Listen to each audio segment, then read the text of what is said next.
Hello friends, તમારું સ્વાગત છે મારી ચેનલમાં। આજે આપણે બનાવીશું 100% લારીવાળા બનાવે એ રીતનો કાશ્મીરી પુલાવ। તો પહેલાં તમને યુટ્યુબમાં આ રીત કોઈએ નહીં બતાવી હોય તો વિડીયોને એન્ડ સુધી જરૂરથી જોજો, જેથી તમે પણ એકદમ પરફેક્ટ લારીવાળા બનાવે એ રીતનો કાશ્મીરી પુલાવ બનાવીને તૈયાર કરી શકશો અને ઘરમાં જ રહેલી સામગ્રીમાંથી તમે આ પુલાવ બનાવીને તૈયાર કરી શકો છો। તો ચાલો બનાવવાનું શરૂ કરીએ।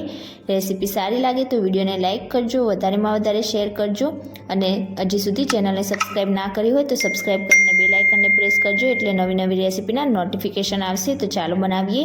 તો તેના માટે સૌથી પહેલાં આપણે બાઉલમાં 1 કપ બાસમતી ચોખા લઈશું અને પાણી ઉમેરીને આપણે તેને 3 થી 4 વાર, જ્યાં સુધી ક્લીન પાણી ના મળી જાય ત્યાં સુધી તેને સારી રીતે ધોઈને સાફ કરી લઈશું। તો આ પુલાવ બનાવવા માટે તમારે બાસમતી ચોખાનો જ ઉપયોગ કરવાનો છે। અહીંયા બાસમતી ચોખામાં જે જાડી વેરાયટીના ચોખા આવે છે, તમે એ પણ લેવા હોય તો લઈ શકો છો। તો બિલકુલ આ રીતે 3 થી 4 વાર આપણે ચોખાને વોશ કરીને તૈયાર કરી લઈશું અને વોશ થઈ જાય એટલે હવે ગેસ ઉપર એક પેન રાખીશું અને તેમાં બધા જ ચોખા આપણે આ રીતે એડ કરી દઈશું। તો આટલા માપમાંથી તમે 4 થી 5 લોકોને સર્વ કરી શકો એટલો તમારો આ કાશ્મીરી પુલાવ બનીને તૈયાર થશે। તો તમારે એ પ્રમાણે માપ લેવાનું અને હવે તેમાં જરૂરિયાત પ્રમાણે પાણી ઉમેરી દઈશું। તો અહીંયા તમારા ચોખા જૂના કે નવા કઈ વેરાયટીના છે ડિપેન્ડ એ ઉપર તમને પાણીની જરૂર પડશે।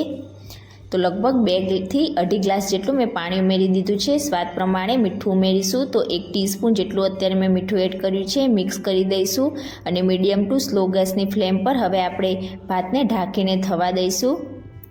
તો જ્યાં સુધી આપણા ભાત થાય છે ત્યાં સુધી આપણે સ્પેશિયલ પુલાવમાં નાખવા માટેની કાશ્મીરી ચટણી બનાવીને તૈયાર કરી લઈશું। તો આપણે કાશ્મીરી પુલાવ બનાવીએ છીએ તો તેના માટે અહીંયા મેં બાઉલમાં અડધો કલાક પહેલાં જ ગરમ પાણીમાં કાશ્મીરી મરચાં આ રીતે 6 નંગ જેટલા પલાળીને તૈયાર કરી લીધા હતા અને આપણા બધા જ મરચાં એકદમ સરસ પલળી ગયા છે। હવે બધા જ મરચાંને પાણીમાંથી નિતારીને મિક્સર જારમાં ઉમેરીશું અને તેની સાથે જ આપણે 8 થી 9 નંગ જેટલી લસણની કળી ઉમેરીશું અને 1 નંગ લીલું મરચું ઉમેરીશું। તો આપણે જે કાશ્મીરી મરચાં લાલ લીધા છે તે વધારે તીખા નથી હોતા, તો તમારા ઘરમાં તીખાશ જે રીતે ખવાતી હોય તમે એ રીતે લીલું મરચું લઈ શકો છો। હવે 1/4 કપ જેટલું પાણી લઈશું અને ચટણીને એકદમ સરસ રીતે પીસીને તૈયાર કરી લઈશું। અહીંયા પીસતી વખતે તમને જરૂર લાગે તો તમે એક્સ્ટ્રા બીજા પાણીનો ઉપયોગ પણ કરી શકો છો। તો અહીંયા તમે જોઈ શકો છો આ રીતે એકદમ ફાઇન ચટણી મેં પીસીને તૈયાર કરી લીધી છે। આ ચટણી તમારે બનાવવી જરૂરી છે, તો જ કાશ્મીરી પુલાવમાં તમારો ટેસ્ટ એકદમ પરફેક્ટ લારીવાળા બનાવે એ રીતનો આવશે। તો હવે ચટણીને આપણે સાઈડ ઉપર રાખીશું અને જે ભાતને આપણે બોઇલ કરવા માટે રાખ્યા હતા એ પણ એકદમ સરસ રીતે કૂક થઈ ગયા છે। અત્યારે મેં ગેસની ફ્લેમ ઓફ કરી દીધી છે। અહીંયા તમે જોઈ શકો છો એકદમ છૂટા છૂટા આપણા ભાત કૂક થયા છે। તો હવે ભાતને આપણે સાઈડ ઉપર રાખીશું અને પુલાવ બનાવીને તૈયાર કરીશું। તો ગેસ ઉપર જાડા તળિયાવાળી કઢાઈ રાખીશું અને તેમાં 3 થી 4 ટેબલ સ્પૂન જેટલું તેલ ઉમેરીશું। તેલ ગરમ થઈ જાય એટલે 1 ટીસ્પૂન જીરું ઉમેરીશું અને જીરાને સારી રીતે ફૂટવા દઈશું।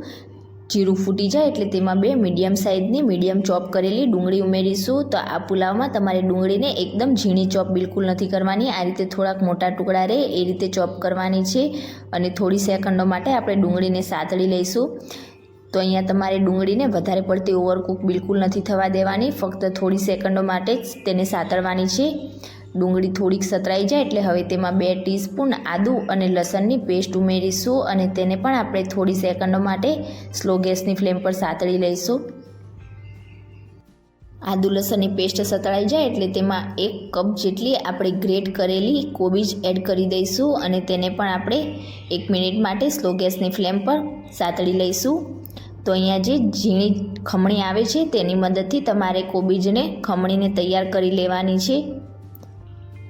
તો લગભગ 1 મિનિટ જેવું કોબીજને પણ મેં સાતળી લીધું છે। હવે તેમાં અડધા કપ જેટલું ગ્રેટ કરેલું ઓરેન્જ ગાજર ઉમેરી દઈશું અને તેને પણ આપણે 1 મિનિટ માટે સાતળી લઈશું। તો બધા જ વેજીટેબલ્સને તમારે ઓવરકુક બિલકુલ નથી કરી દેવાના, થોડા ક્રન્ચી રહે એ જ રીતે તેને સાતળીને કૂક કરવાના છે। અને આ પુલાવમાં વેજીટેબલ્સ આપણે વધારે પ્રમાણમાં યુઝ કરીશું, એટલે જો બાળકો વેજીટેબલ્સ ના ખાતા હોય તો તમે આ રીતે પુલાવ બનાવીને તમે આપી શકો છો, ખૂબ જ ટેસ્ટી લાગશે। ગાજર કૂક થઈ જાય એટલે હવે તેમાં 1 બાઉલ જેટલું મીડિયમ ચોપ કરેલું કેપ્સિકમ ઉમેરીશું અને અડધા કપ જેટલું ગ્રેટ કરેલું બીટ ઉમેરીશું। કાશ્મીરી પુલાવમાં તમારે આ રીતે બીટ ઉમેરવું જરૂરી છે, તેના લીધે આપણા પુલાવનો કલર રેડ આવશે અને બિલકુલ પણ આપણે ફૂડ કલર એડ કરવાની જરૂર નહીં પડે. અહીંયા વેજીટેબલ્સ તમને પસંદ ના પસંદ હોય એ પ્રમાણે તમે વધારે કે ઓછા કરી શકો છો.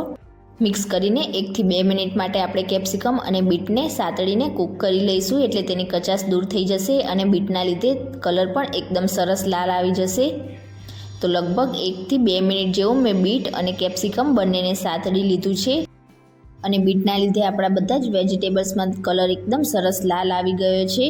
તો હવે તેમાં આપણે 1 બાઉલ જેટલું મીડિયમ ચોપ કરેલું ટામેટું ઉમેરી દઈશું અને 1 બાઉલ જેટલા વટાણા ઉમેરીશું. તો અહીંયા વટાણા મેં ફ્રોઝન લીધા છે. જો તમે કાચા વટાણાનો યુઝ કરવાના હોય તો પહેલાં તમારે તેને બાફી લેવાના અને ત્યાર પછી એડ કરવાના. અને હવે આપણે જે ચટણી બનાવીને તૈયાર કરી છે તે 3 ટેબલ સ્પૂન જેટલી ચટણી આપણે અત્યારે એડ કરીશું. જો તમને તીખાશ થોડીક વધારે પસંદ હોય તો તમે 1 ચમચી વધારે ચટણી પણ એડ કરી શકો છો. સ્વાદ પ્રમાણે મીઠું ઉમેરીશું. તો આપણે ભાતમાં મીઠું નાખી દીધેલું છે, તો ફક્ત વેજીટેબલ્સના ભાગનું જ આપણે અત્યારે મીઠું ઉમેરીશું. 2 ટીસ્પૂન પાઉંભાજીનો મસાલો ઉમેરીશું અને 1/4 ટીસ્પૂન જેટલો ગરમ મસાલો ઉમેરીશું. 1/2 ટીસ્પૂન કાશ્મીરી લાલ મરચું પાવડર ઉમેરીશું અને હવે બધી જ વસ્તુને મિક્સ કરીને આપણે ફરીથી 1 મિનિટ માટે મસાલા, ટામેટાં અને વટાણાને કૂક કરી લઈશું.